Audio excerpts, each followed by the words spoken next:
Good day. We are now in article number 2. The assessment schemes in the senior high school in the Philippine basic education.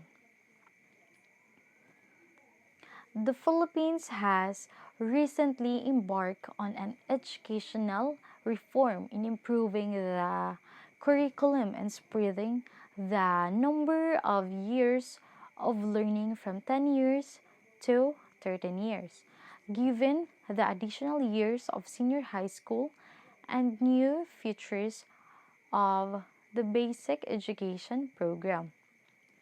It is important to report on the opportunities on different levels of the assessment that can be conducted in order to ensure the quality.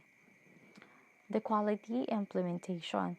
There are 14 senior secondary um, which fall under 4 core learning areas, namely the English, the mathematics, the science, and the history. The Enhanced Basic Education Act of 2003 spells out features of the K-12 programs in terms of the goals, intentions, outcomes, curriculums, and learning areas. These features need to ensure that the students improve the better over time where the necessary 21st century outcomes are achieved by the students that include college employment readiness.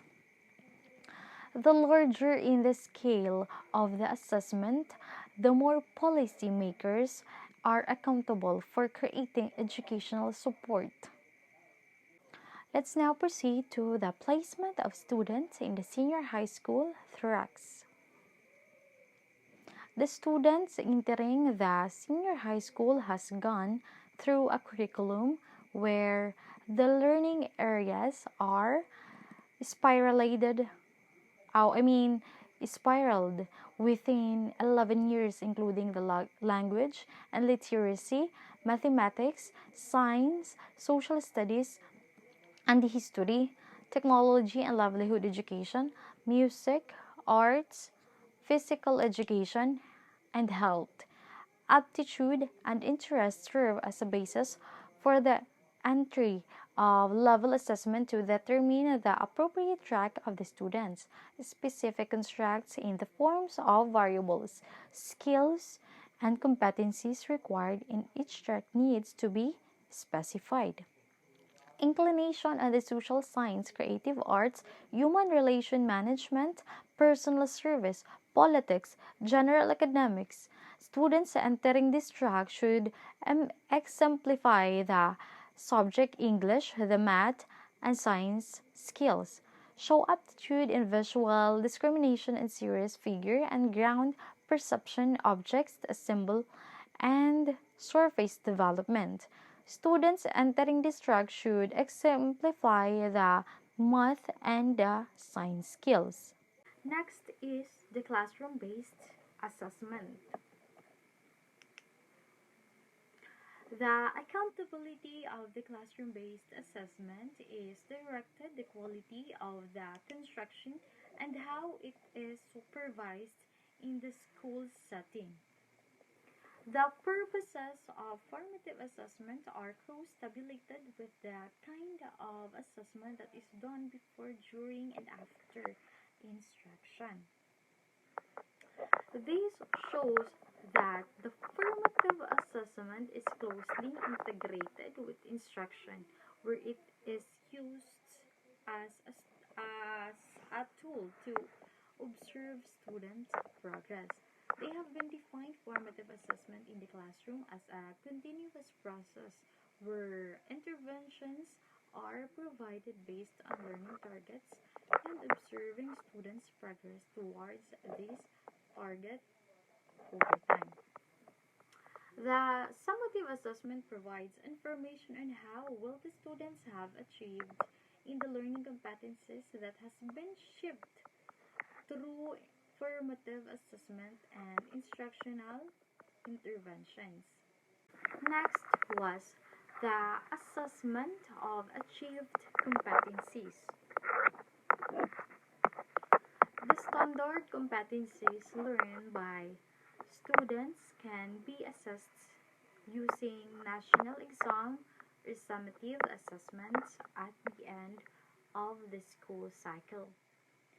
The core subjects are covered in the examination. In the assessment as a measure of the achievement or what students have learned from the instruction of the curriculum.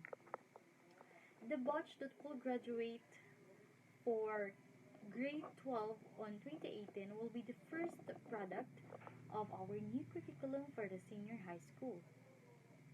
The result of their end of the cycle assessment at the end of the grade 12 can provide informations on the areas of the strengths and improvements about the intentions of the curriculum that was implemented within the span of 6 years starting from the school year.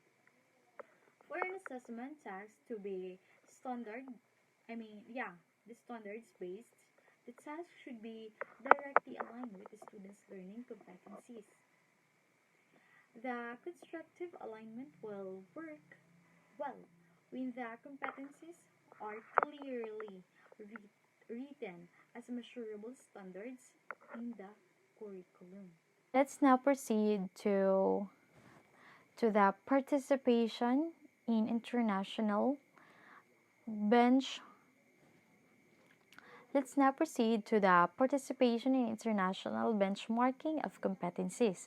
It is the international benchmarking are those kind of assessment participated by different countries within a specific region that shares some commonalities in the educational standards or learning competencies and specific learning objectives. The result of the international assessment inform policy makers on the specific direction on educational reform that needs to be made for a particular country. The Philippines have participated in the trends in international mathematics and science survey, which we call TIMSS, as part of international benchmarking studies in 1999 and 2003. The purpose of the TIMSS is to provide information on mathematics and science achievement of the grade 4 and grade 8 students across the different countries. Now proceed to the findings. In this finding, in a study conducted by CARE year 2010 on the review on a large-scale assessment, she computed that the scores on the TIMSS explains 21% of the variation on the PISA career assessment. Another area of the assessment opportunity for the senior high school is on a career assessment. Career guidance is conducted that starts when the child is taught to look forward in their future vision of themselves. This process often involves a self-awareness and self-exploration of skills, abilities, and interests, understanding the requirements of the program that students intend to enter, and supporting students in their decision-making skills. During grades 11 and 12, classroom-based assessment, assessment of achievement, and international benchmarking help students to acquire the necessary competencies that need to be learned. At this juncture, assessment can serve to diagnose student difficulties to provide more appropriate instruction, help students progress over time through formative assessment, ensuring proficiency by the time the summative, the national, and international assessments are conducted. Being able to see the similarities and differences of the school, the curriculum with the national and international competencies allow the school to form students based on important standards.